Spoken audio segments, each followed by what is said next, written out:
Shout out to G-Man Boxing. Where's the piss bottle? It's over there.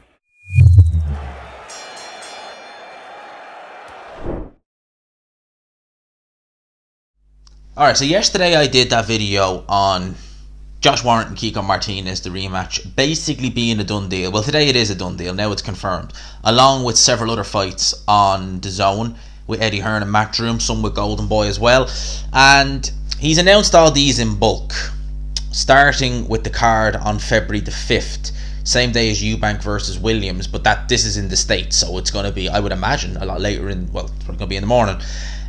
Let's talk about these. Let's do them in chronological order, and we'll have a look. There's very few undercard fights announced for a lot of these, but the first card is happening in Glendale, Arizona, and it is going to main evented. Well, actually, I'll talk about the undercard. Gerwin and Cajas. Now, I thought he's on this card. I thought he was a top ranked fighter. He was anyway. I don't know if he's still promoted by them or not. He was meant to fight in Japan against Kazuto Ioka on New Year's. Was it New Year's? Well, it was in around that time frame, and just after Christmas. Didn't happen, and he is fighting a guy here, Fernando Daniel Martinez. I got to admit, I don't recall ever seeing him fight, so I can't really go on anything. I'd imagine this is probably a mandatory defense. Also on the undercard, we have Carlos Cuadras versus Srisaket Rumvasai. The first fight was good. It ended in the 8th round on a technical decision for Cuadras. That fight was actually, if you go and watch it, it was actually quite a good fight. I think Rumvasai would have came on a lot stronger late on, but we'll never know. This is for the vacant WBC Super Flyweight title, and no, Estrada hasn't vacated that title. He's been made franchise champion, for what it's worth. That title is just so flippin' annoying. So although it says it's for the vacant WBC Super Flyweight title, Estrada is still the champion. This is just like a regular title, basically. Rumvasai hasn't been looking good as of late. I've noticed that pretty much since 2018 he's not been looking amazing. Now he is getting on there in age. How old is he now? He's 35. Wow. So for a super fly, 31, 32 is considered old for those guys. So he's not been looking amazing. But Cuadras, nor has he now, it has to be said. Although saying that, he'd looked absolutely horrible in certain fights. Like he lost to Gonzalez in 2016. Looked good in that fight. Then he fought David Camarana, I think he pronounced that. I thought he lost that fight, but he scraped through a decision. Lost to Estrada. Estrada won that fight clearly. I know it was very close, but he clearly won that fight. Lost then to McWilliams Ario, who was a bit kind of he's a tricky kind of operator. And then he obviously beat Ricardo Nunes. Well, he hadn't been looking good in any of them. And actually, I think did he have issues with drugs, or was he banned for something? I can't remember completely, but I remember specifically the Chocolatito fight. I mean, the acne was all over Carlos Cuadras' back. I mean, I'm amazed no one picked up on that. But Cuadras is kind of looking to have a bit more form.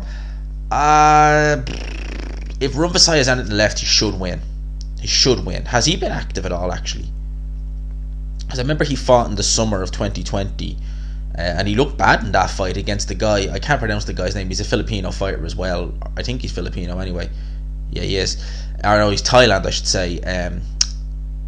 I can't pronounce the guy's name, but you know the guy. He fought Zhu Shiming and guys like that. He's fought Casimero and lost to him. But he was garbage, that guy. Well, he wasn't garbage, but he was never the best, and he was 40 years old. And yeah, Rumvasai made hard work of that, so he's not been looking amazing. Main event in that card is Jesse Vargas, Liam Smith. Jesse Vargas is not really a 154 pounder in my opinion. Liam Smith is very big at the weight, coming off a win over Fowler. That's going to be interesting. It's going to be interesting. I'd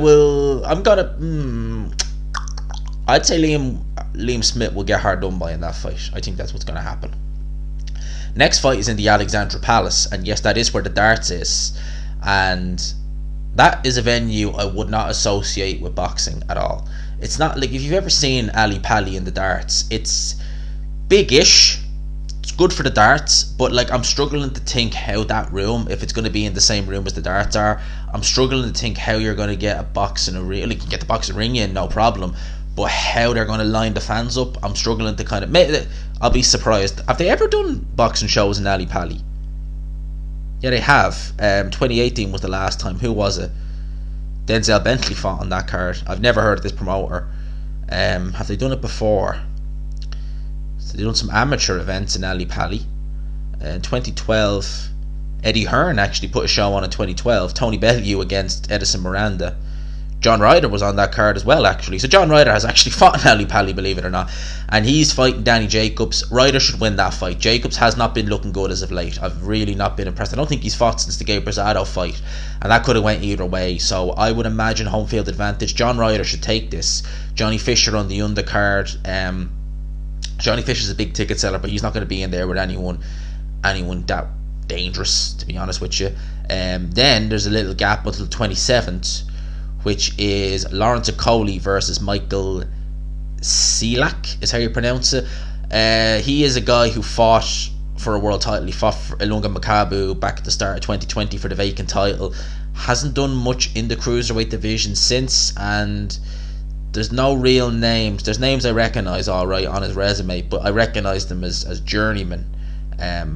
Sean Cox, guys like that. I recognise these as journeymen. So you'd imagine now Okolie was toying with the idea of fighting a heavyweight for his next fight, but obviously he's decided, no, I'll defend my WBO title and do another trip of cruiserweight. Is this fight clashing with Josh Warrington? No, Josh Taylor. Josh Taylor's fighting the 26th. Oh, this is on a Sunday. That's weird. I don't know. Is it a bank holiday in the UK in February on a Sunday? Because that's weird the way he's putting it on a Sunday.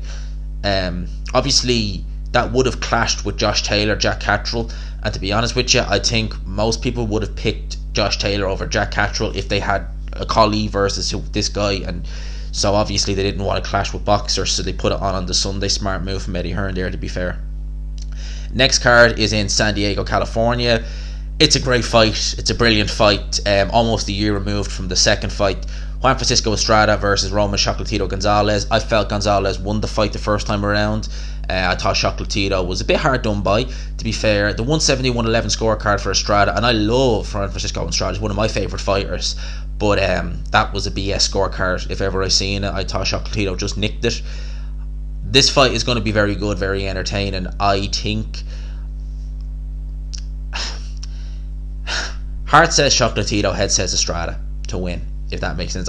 If you gave me money and said bet Estrada, majority decision. Now this next card, in my opinion, is the fight of it's the best out of them. Lee Wood versus Michael Conlan. That's happening in Nottingham, 12th of March 2022, just before Paddy's Day. WBA featherweight title on the line. I'm going to give my pick and thoughts on that now. I think Lee Wood is going to beat Michael Conlan black and blue. I think he's going to beat him up and down that ring and stop him late. I have never been impressed with Michael Conlan. I think that his style is all wrong. I don't think that he's adjusted. I think he's switching for the sake of it. I think him and Adam Boot, it doesn't gel. I just don't. I think Conlan's shown me enough, especially in the fight against, where's the guy's name? Butte. I think that guy's name is, the Romanian guy. That was a really tough fight for him. He did not look good in that fight. There's been other fights as well where Conlan has not looked very good, and I think someone like Lee Wood is going to pressure him, is going to throw a lot of heavy hands. Lee Wood is a very heavy-handed fighter, make no mistake about it, and I think he's going to be able to land on Mike Conlan's body. I think he's going to then eventually shift it up to the head, and I think he's going to stop Michael Conlan. Conlan has a habit of hitting very low, if you notice that in fights, and he does tend to drain guys because a lot of the shots he goes to the body, but he's also had multiple, like if you see him in Belfast, the amount of warnings he gets for low blows and is let away with is quite remarkable, and I think he's going to get barred, but I think that could be a good little scrap while it lasts. Then we have the 26th of March, Kiko Martinez, Josh Warrington in Leeds, in the first arena in Leeds. Does Josh Warrington deserve a title shot? No, but he's going to get one anyway. Money talks at the end of the day, so he is going to have a rematch with Kiko Martinez. I think that fight could be interesting, though. I think it could be interesting. There's one fight here that was also announced by Dazn, but it's not under Eddie Hearn on BoxRec, for the simple reason it's a Golden Boy card, which is Virgil Ortiz versus Michael McKinson. I really like Virgil Ortiz. I think he's an excellent fighter. I think he's very talented. Him against McKinson, that could be Michael McKinson. I think Blue Collar Sport TV, Del Boy summed it up best that he could have a harder wank than Michael McKinson can punch. I think that's the best way you can put it. McKinson's awkward. He's tricky. He's not a particularly devastating puncher. I can see that fight being a bit awkward, but ultimately I think that the class of Virgil Ortiz will come through. That's a Golden Boy card, so it's not on Eddie Hearn's box record or anything like that. Also, Jaime Munguia has a fight lined up against a guy called Ballard. I forget his first name, but I have seen him before. And in my opinion, just outside looking in, that's a step down from Gabe Rosado, which is not good because I like Jaime Munguia and I think that he can make some inroads at middleweight, but they need to keep him matched and they need to get him some decent fights. But this guy he's fighting is not particularly decent. But that's it really. None of the undercards have been formally announced. I'll talk about them more when they get announced. Let me know your thoughts on it. Complaint I had about Dazn and Hearn, and the Golden Boy cards are not as frequent as the Hearn cards, but I do think the Golden Boy cards have a little bit more depth to them than the Hearn cards, certainly last year anyway. So let me know your thoughts. Game changed is the moniker Dazn like. Have they changed the game at the start of this year?